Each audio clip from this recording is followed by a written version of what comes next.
Hey everybody, Ramro here. Just want to do this quick video to support your local gun shops. In this gun climate we're in now, there's a lot of people that are out there trying to gouge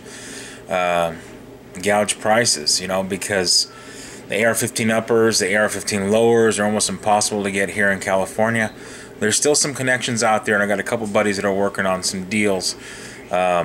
But the time is kind of come and gone for cheap AR parts, magazines, uppers, lowers, everything. But what I wanted to say, and I'm going to show one of my pistols here, is please support your local gun shops that aren't gouging, and do the best you can, please, to support them in any way you can, because in this climate where we're stuck now, is a lot of these gun shops will probably go out of business. It's only my opinion, of course, which doesn't mean much, but I was at the local gun shop here last week, and I got some night sights installed on my Glock, and usually they run between $80 and $100, usually online. And there's a gun shop here in town by the name of Houlding, H-O-U-L-D-I-N-G, Houlding Precision Firearms, that makes custom lowers. Pretty steep price, but they're a really, really nice piece of equipment. So I thought they were price gouging, but then looking at what they create, they make a really awesome custom-made one-piece billet lower. I'm not sure exactly what the price is, but of course they're not for sale. When I talked to them 2 weeks ago, they said they were 7,000 units behind. It wouldn't be until July of this year when they'd even start taking orders again on their AR-15 lowers, or their full, complete lower assemblies. So anyway, I just wanted to show you the night sights here, and on my Glock, because I had broken off my front sight years ago, and I'd shot fine that way. And when I went out with SoCal, I ended up breaking the front sight completely off and losing it there at the range. So it couldn't stay that way. It had to be replaced. So here it is here.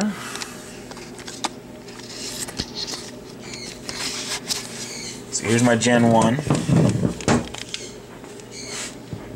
And those are the Trijicon night sights. They look pretty standard. They look almost exactly identical to what they were before, except for these are metal. These are metal here and not plastic. Sorry about the shaky camera here. So these are going to do a lot better. These should hold up a lot better. And let me show you the lights off here. So here's with just bare minimum light here. And there's the night sights.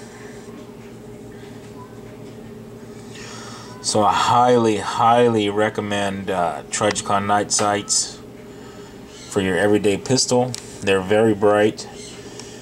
And man, when you need something like this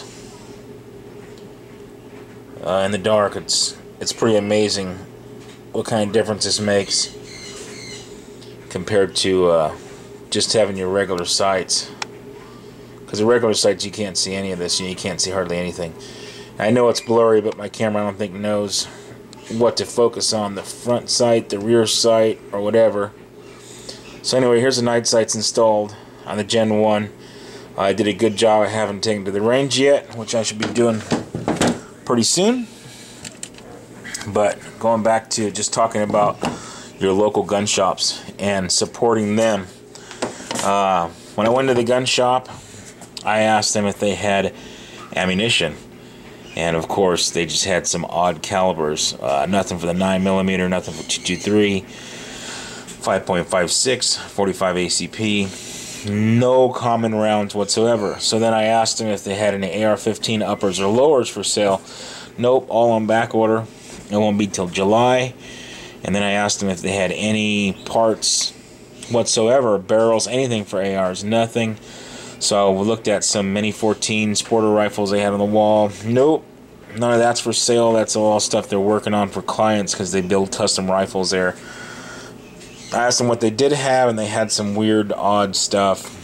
And I shouldn't say weird, just not very common. 25-06, I think 7mm Mauser. They had some other stuff there.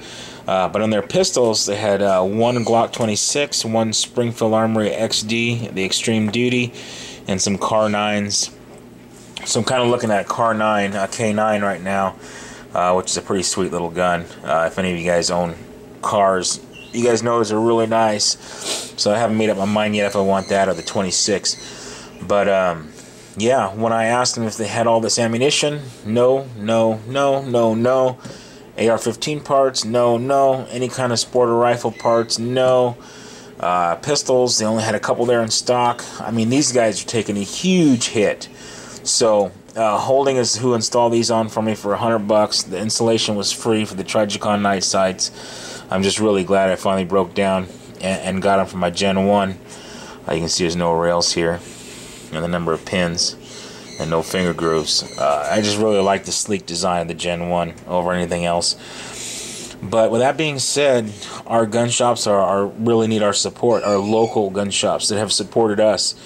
And I just want to let you guys know, if you can buy anything from them, please, please support them any way you can. Because in this climate, I mean, I had money to spend, and they had nothing to sell me. And, you know, when supply and demand gets to the point where it is right now, yeah, you know, the demand is really high, supply is really low, so prices are off the hook. But when you go into a gun shop and you really can't buy anything they have to offer because everything that you want is out of stock, these guys are losing business, these guys are losing money, and for some of you mom and pop stores, they'll probably go under. So if you can, please support your local gun shops, and if they have anything there for sale that you might need or you may need in the future, please drop a couple bucks their way just to get them through this hard time. And if there's other gun shops, you know, they're gouging the shit out of everybody, forget them. Don't give them a penny. Let them go under. And I know it's supply and demand, and I totally agree with the, you know, fair trade, open market. You know, if you got it, somebody's willing to pay for it, you can make a profit on it, great. That's the way it is. Everyone, you guys should all bought your ARs a long time ago.